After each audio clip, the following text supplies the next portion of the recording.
In today's episode, I want to talk about holistics and alternative therapy.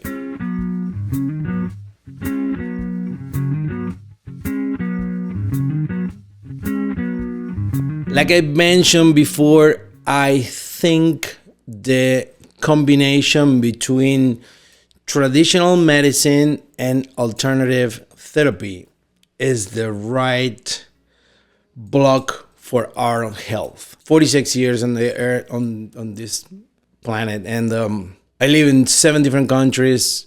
I made all kinds of different type of societies on ways to live in, and most likely, or most of the people trust in traditional or conventional medicine. Why am I saying the traditional medicine and the holistics is the perfect combo? Because the traditional medicine focus and test and facts. So, for example, if you fell from a tree and you broke your arm in two, you most likely gonna need a cast, right? But to heal that bone faster, you can use alternative therapies. Like, for example, Reiki. You can get Reiki done and healing energy, and that thing will speed up the timing of healing from that bone.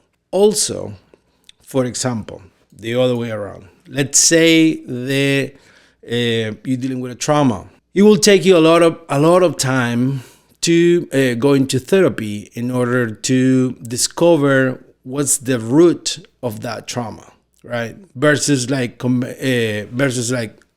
holistics. You can do a regression. A regression, for example, it's like a very deep meditation guided. So a person will guide you through this meditation. Normally it's a long one, and she goes seeking to information. So she brings the information from inside to outside and makes it conscious. And once it's conscious, you realize about it. That's when you can go to therapy and start talking about it and start working on it. So I believe and I consider the combination of these two therapies is the perfect block, the perfect combo.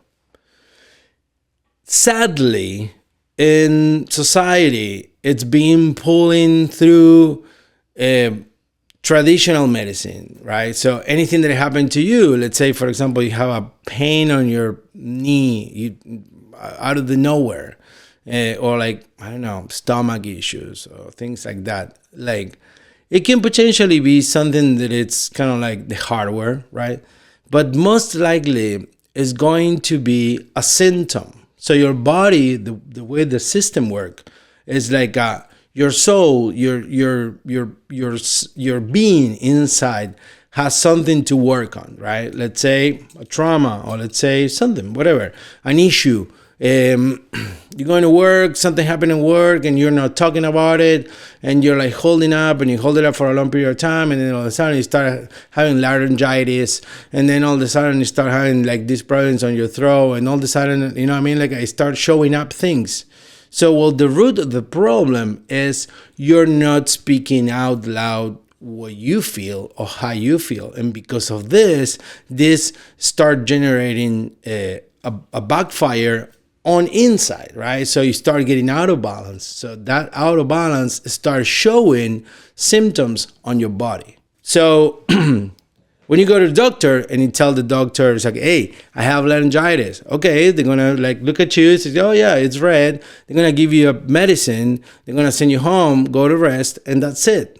So in a couple months, something else is gonna happen. Why is this? Because in that matter, what you're doing, it's addressing the symptom, not the root of the problem. So again, when we go with holistics or alternative therapies, we can work through that moment, right? So you basically, the information is stored in your brain. Your brain is like the most magical and humongous computer that exists. It's stored in your brain, but for some reason, for precaution, for like just to keep you safe, it stored that information in the back of it and doesn't put it back on and doesn't remind it, because if not, you're going to be sad all day long. And that's crazy. So that's pretty much how the system works, right? So forcing yourself through an alternative therapy to bring that thing out and make it conscious. Once it's conscious and you realize about it, you start doing things for it. So once you change the inside, your outside is going to change. It's impossible to do it the other way around. If you start changing things outside, like moving this and this and that, but you still being the same person, the things always, they're going to come back and come back and come back. My name is Patricio. This is Plexo Prod, the podcast. I appreciate that you're listening to me. I will gladly appreciate if you can send me questions or any kind of like inquiries, some kind of like topic that you would like me to talk about. Or if you have any comments to add to this, please do it. And remember, if you don't work on yourself, nobody else is going to do it.